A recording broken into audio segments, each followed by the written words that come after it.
Okay, we'll be dealing with what? Law of electrolysis, Faraday's laws of electrolysis. तो there are two laws of electrolysis. पहला हम देख लेते हैं, इसको हम लोग कहते हैं Faraday's first law of electrolysis. Okay, we'll see it as first law of electrolysis. पहले समझते हैं इसको कि ये फर्स्ट लॉ ऑफ इलेक्ट्रोलिसिस है क्या. It is also called as quantitative law, sorry qualitative law, qualitative law. It is called as qualitative law. ठीक है, देखो ये लॉ क्या कहता है हमसे. ये लॉ इस तरह से कहता है, आपने कल पढ़ा कि अगर आपके पास एक इलेक्ट्रोलाइट है और आप उसकी कर रहे हो इलेक्ट्रोलिसिस, ठीक है, यानी आपने उसमें डाला हुआ है एक कैथोड और एक एनोड, राइट.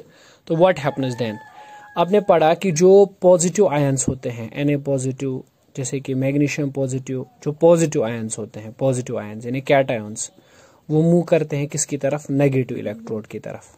ठीक है, ठीक, यानी वो मूव करते हैं कैथोड की तरफ, राइट, है ना. ठीक, और जो नेगेटिवली चार्ज्ड आयंस होते हैं जैसे Cl negative, SO4 di negative, हाँ, OH नेगेटिव, वो मूव करते हैं किसकी तरफ? पॉजिटिव इलेक्ट्रोड की तरफ, यानी एनोड की तरफ. ओके, ठीक है. तो क्या होता है कि जब ये positive ions negative electrode cathode की तरफ मूव करते हैं तो वहां पे ये इलेक्ट्रॉन्स को गेन करते हैं और एक न्यूट्रल स्पीशीज में कन्वर्ट हो जाते हैं. ठीक है, इस तरह से जब ये मूव करते हैं टुवर्ड्स दी एनोड तो वहां पर ये अपने इलेक्ट्रॉन्स को लॉस करते हैं और ये भी बन जाते हैं न्यूट्रल स्पीशीज. ओके, है ना. ठीक, तो some of the substances, neutral substances are formed. ठीक है कि नहीं. In previous lecture I clearly mentioned that there may be the formation of some gases also. ठीक है, गैसेस भी बन सकते हैं. ठीक है, तो सब्सटेंसेस या तो बनती हैं कैथोड पे या फिर कहाँ पे? एनोड पे.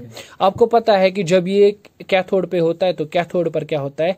कैथोड का वजन धीरे धीरे कम होने लगता है. ठीक है कि नहीं. कैथोड का वजन धीरे धीरे क्या होने लगता है? कम होने लगता है. ऐसा क्यों? क्योंकि वो इलेक्ट्रॉन्स देता है इन आयंस को, व्हाइल जो एनोड है वो इलेक्ट्रॉन्स गेन कर रहा है तो उसका वजन जो है धीरे धीरे बढ़ रहा है. ठीक है कि नहीं. अब ये लॉ क्या कहता है? ये कहता है इस तरह से, the amount of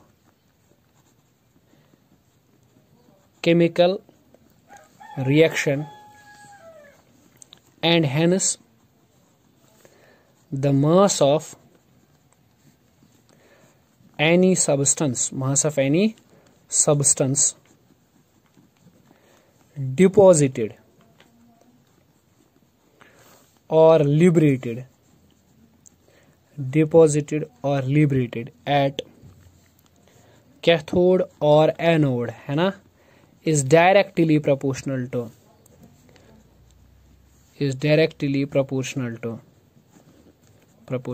electricity amount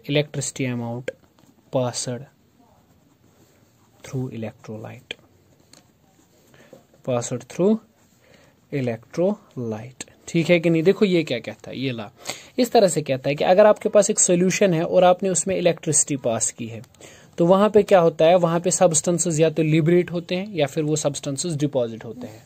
ठीक है कि नहीं. तो कितनी सब्सटेंस लिबरेट होगी या कितना अमाउंट किसी सब्सटेंस का डिपॉजिट होगा वो डिपेंड करता है कि आपने कितना करंट पास किया हुआ है. ठीक है कि नहीं. हाउ मच करंट जो है वो वहां पे पास हुई है, राइट. ठीक है कि नहीं, है ना. चलिए देखिए इस तरह से, तो मैं कह रहा हूं इस तरह से, मास ऑफ सब्सटेंस, जो यहाँ पे सब्सटेंस है लिबरेटेड और डिपॉजिटेड, कितनी सब्सटेंस लिबरेट हुई है, डिपॉजिट हुई है, that is directly proportional to शाबाश चार्ज पास्ड, यानी चार्ज कितना आपने पास किया है, पास्ड थ्रू इलेक्ट्रोलाइट. ओके, कितना इलेक्ट्रोलाइट में आपने चार्ज पास किया हुआ है. ठीक है, या कितना आपने इलेक्ट्रिसिटी उसमें पास की हुई है, राइट. तो let us suppose mass of the substance को हम लिखते हैं W से. W is directly proportional to कितना चार्ज आपने पास किया है, let us it is Q. Okay, है ना. ठीक, तो जितना आप ज्यादा चार्ज करंट सप्लाई करोगे सॉल्यूशन में उतना ही ज्यादा क्या निकलेगा? Mass of the substance will be liberated और डिपॉजिटेड. ओके, सो इस तरह से है ये. चलिए यहाँ पे प्रोपोर्शनैलिटी को हटाते हैं, कोई कॉन्स्टेंट लगाते हैं Z. ठीक है, where Z is constant of proportionality, Z is constant of proportionality, ठीक है, कॉल्ड एज, इसको कहते हैं इलेक्ट्रोकेमिकल इक्विवेलेंट। क्या कहते हैं? Electrochemical equivalent of a substance, electrochemical equivalent of a substance, ठीक है कि नहीं, है ना? Okay, we will be defining it what actually it means. चलो ठीक है, ओके, तो मुझे बताइए क्या निकला हमें, W is equal to Z into Q, ठीक है। बट आपने पढ़ा हुआ है इस चीज को, करंट की डेफिनेशन क्या है? Current is nothing but it is charge over time, तो Q is nothing but it is charge into T, so you can write Z is equal to Z, W is equal Z, Q के बदले आप दे सकते हो I into T, okay, ठीक। तो देख लो कि कितना सबस्टेंस बनेगा या कितना सबस्टेंस डिपॉजिट होगा, वो एक्चुअल में डिपेंड करेगा इस करंट पे कि how much current is flowing through the solution, okay. अब अगर इस तरह से मैं एज्यूम करूं, इफ करंट इज 1 एम्पियर, चलिए मैं मान लेता हूं करंट क्या है, 1 एम्पियर है, ठीक है, और टाइम यहाँ पे 1 सेकंड है, ठीक। तो W किसके बराबर आएगा? It will be Z into 1 into 1, which implies W is equal to Z। तो इलेक्ट्रोकेमिकल इक्विवेलेंट का मतलब क्या होता है? इलेक्ट्रोकेमिकल इक्विवेलेंट का मतलब होता है कितना सबस्टेंस डिपॉजिट होगी या लिबरेट होगी जब किसी सॉल्यूशन में 1 एम्पियर की करंट फ्लो होगी 1 सेकंड में, ठीक है। तो आप लिख सकते हो कि इलेक्ट्रोकेमिकल इक्विवेलेंट किसी भी सबस्टेंस का जब आपको निकालना है तो क्या करेंगे? Electrochemical equivalent of a substance is defined as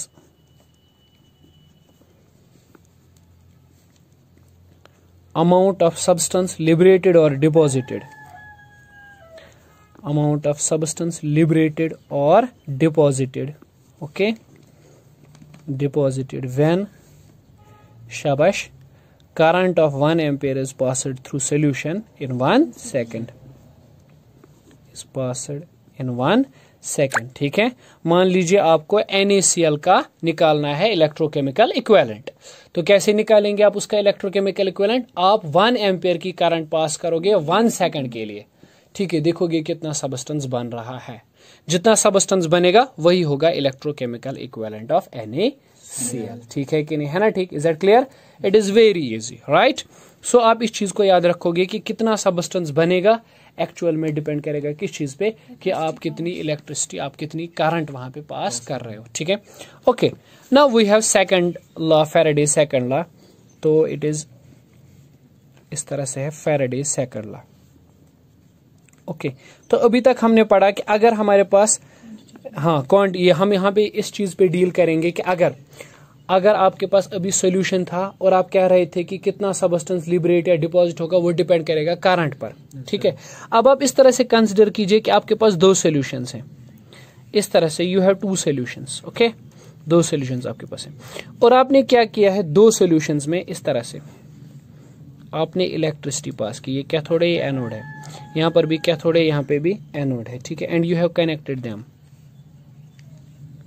आपने इनको कनेक्ट किया हुआ है, ठीक है। लेट्स से आपने इलेक्ट्रिसिटी पास की है, ठीक। Now these 2 solutions are in series, okay, these 2 solutions are in series, means अगर इसमें करंट I1 फ्लो होगी, इसमें करंट I2 फ्लो होगी, then current I1 should be equal to I2, because series combination में current same रहती है, ठीक है।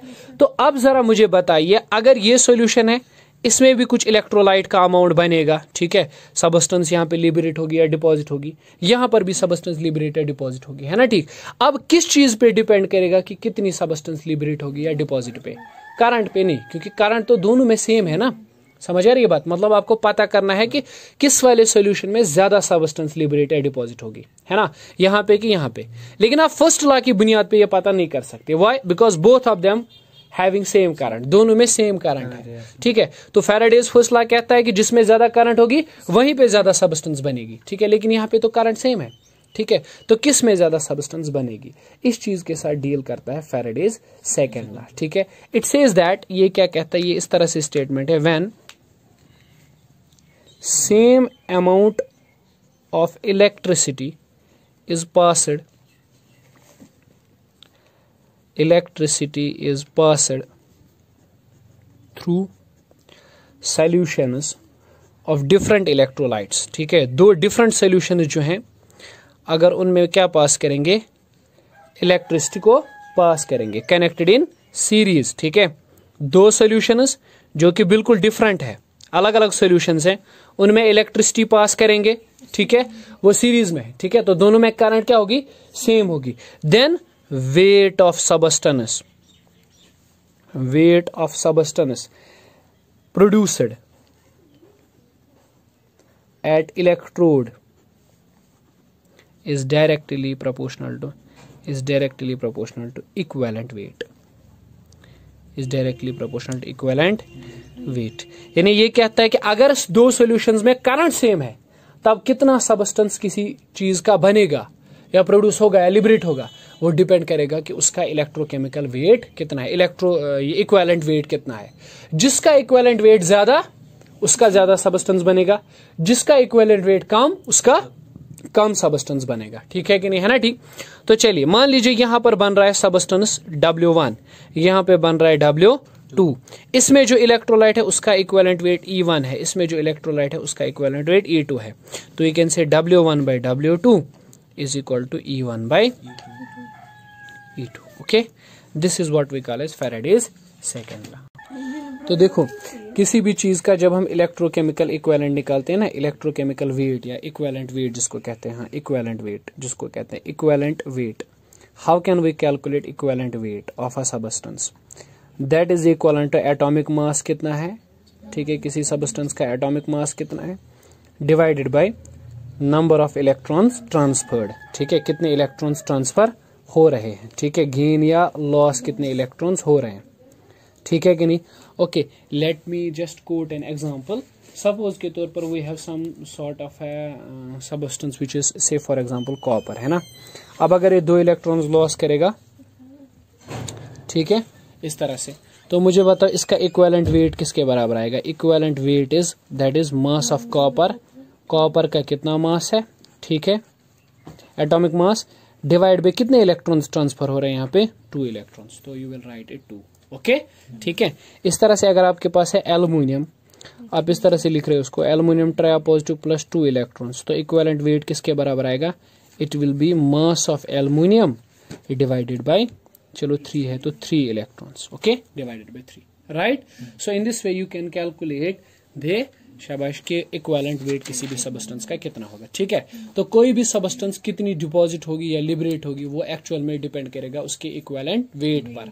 ठीक है, इक्विवेलेंट वेट पे वो डिपेंड करेगा if the current in the solutions is same. Okay, अगर सॉल्यूशंस के अंदर करंट सेम है। ठीक है, यहाँ पे एक टर्म आती है जिसको हम लोग कहते हैं Faraday. What do we mean by 1 Faraday. 1 Faraday it means that, देखिए अगर मैं इस तरह से कहूं कि चार्ज ऑफ इलेक्ट्रॉन कितना होता है, शाबाश, charge of electron it is 1.6 into 10 to the power -19 coulomb. Okay, -1.6, ठीक है कि नहीं। 1 मोल ऑफ इलेक्ट्रॉन्स कितने होते हैं, 1 मोल ऑफ इलेक्ट्रॉन्स किसी भी सबस्टेंस का 1 मोल होता है 6.022 इंटू 10 पावर 23 इलेक्ट्रॉन्स। ठीक है, तो कितना चार्ज होगा इन इलेक्ट्रॉन्स पर, charge on 1 mole of electrons, इतने इलेक्ट्रॉन्स पर कितना चार्ज होगा, वो होगा बराबर, कितने इलेक्ट्रॉन्स हैं ये 6.022 इंटू 10 पावर 23, और एक पे कितना चार्ज है 1.6 into 10 power -19। Okay, you just do the calculation, you will get 96500 coulomb. Okay, so 1 Faraday, इसको बोलते हैं 1 फैराडे, कि 1 मोल ऑफ इलेक्ट्रॉन्स पर कितना चार्ज है। ठीक है, तो 1 मोल ऑफ इलेक्ट्रॉन्स पर इतना चार्ज होता है 96500 coulomb, so it is called as a 1 faraday of charge. ठीक है, so what is 1 faraday of charge, so you may write that 1 faraday is simply charge on 1 moles of electron, charge on 1 mole of electron। 1 mole electrons लिया जाए तो उस पर कितना charge होगा, that is called as 1 faraday. ठीक है, and 1 mole of charge 1 faraday is equal to, okay, 96500। ठीक है कि नहीं, है ना। ठीक, is that clear, it's very easy. ठीक है, तो आप इस चीज को हमेशा याद रखिएगा। ठीक है, तो अगर आपके पास 2 सॉल्यूशंस हैं, रिमेंबर, एंड दोनों में करंट सेम है, तो किस सबस्टेंस का कितना डिपॉजिट होगा W1 by W2, that will depend on कि पहले का इक्विवेलेंट वेट कितना है डिवाइडेड बाय दूसरे का इक्विवेलेंट वेट कितना है, राइट। ठीक है कि नहीं, है ना। ठीक, so it is simple, this is what we call as Faraday's second law of electrolysis. Okay.